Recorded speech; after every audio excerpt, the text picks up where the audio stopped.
Alright, what's happening, folks? I went hunting last weekend and I was fortunate enough to bag a turkey. So I'm going to quickly show you how I dry out a turkey fan to display on the wall. So it's pretty simple. You don't need a whole lot of ingredients. Really, you just need borax. It's like a household detergent, and they call it a detergent booster. It's like a really strong detergent. You need salt, just regular salt that you would buy from the grocery store. You need a piece of cardboard or a large cardboard box that you can cut up, and some either push pins or thumbtacks. I'm using finishing nails, but that should work. And then this is kind of the end result. So this is one that I did last year.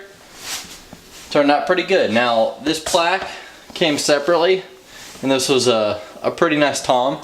So he's got a nice beard. But the one I'm going to show you today was actually a hen. In Texas you can take a hen in the fall, but the fan is still pretty and I don't want to waste it. So I'm going to go ahead and set that up and get it going. Alright, so here's the turkey fan. It's a nice Rio, so it's got that cool coppery color. I think they're really pretty birds. Again, it's a hen, so it's kind of a small fan, but it still looks cool. Now, I shot this bird about 3 days ago, so I had it in a cooler, in a plastic bag, on ice the whole time. I don't want the feathers all up against the meat, so that's why it was in a bag. And also, there's a little bit of flesh back here that will get stinky and nasty and rotten, so you definitely want to keep this cold until you're ready to work on it. So 3 days, mine doesn't really have any odor, it's fine, just make sure you keep it in a cold, dry place. So that's the fan itself. I've got a big sheet of cardboard here. This is actually from the box from a cooler that I just purchased. So really any big flat piece of cardboard will work. And then I've got the borax right here, detergent booster. And then just regular iodized salt. It doesn't have to be iodized. This is just what I had. Doesn't matter. And thumbtacks or push pins are good. I didn't happen to have any on hand, so I'm just going to be using finishing nails. When you cut the fan off the bird, it's always a good idea to leave extra feathers. These are the feathers kind of in front of the fan. You can always take more off later. Even after it's dry, you can pluck more off.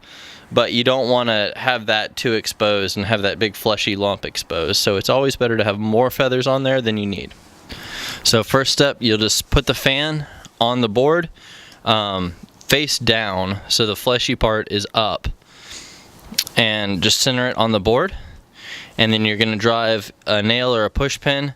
You'll probably need a couple of them actually, kind of straight through that lump in the middle to hold that in place.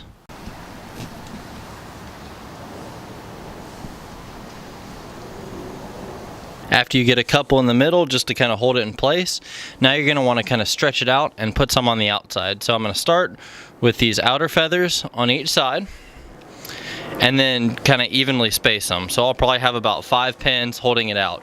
Now, you probably want to stretch it even more than it's actually going to display when you have it mounted, because remember, this is a tough muscle in here and its tendency is going to be to shrink up.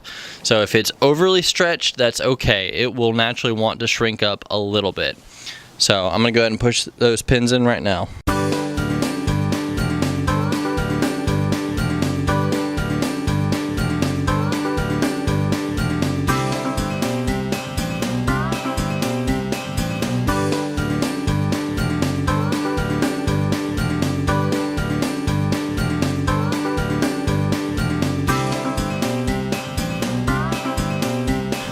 So one thing that is important to note in that step is that I actually put the pin through the quill. If you just put it through the soft part of the feather, it'll just tear up the feather and it actually won't hold it in place. So you got to put it through the quill.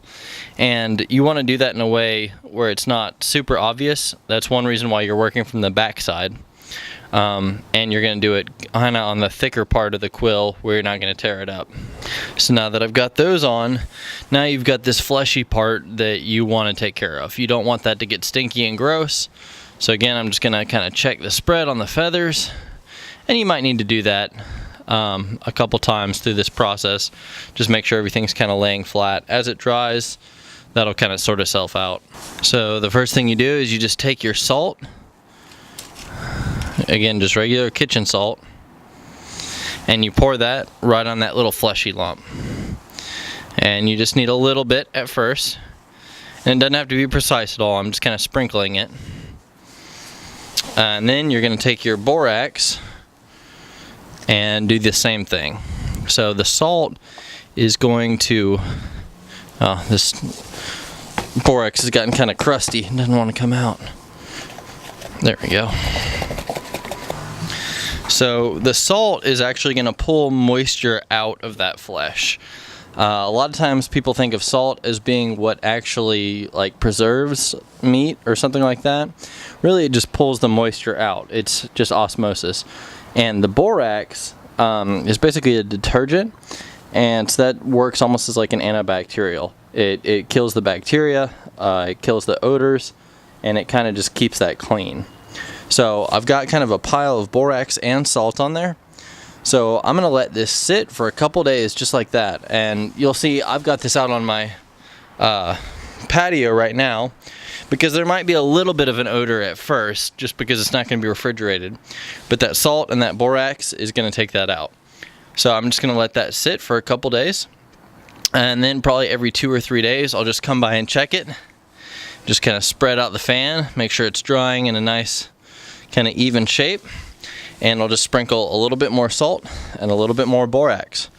And to do that, and then after probably about 10 days to 2 weeks, really it's better to leave it on there longer. But after 10 days or 2 weeks or so, then you can go ahead and unpin it, and that fleshy part will have kind of dried and hardened, and it will keep its shape. So that's just kind of a really quick, simple way to dry a turkey fan.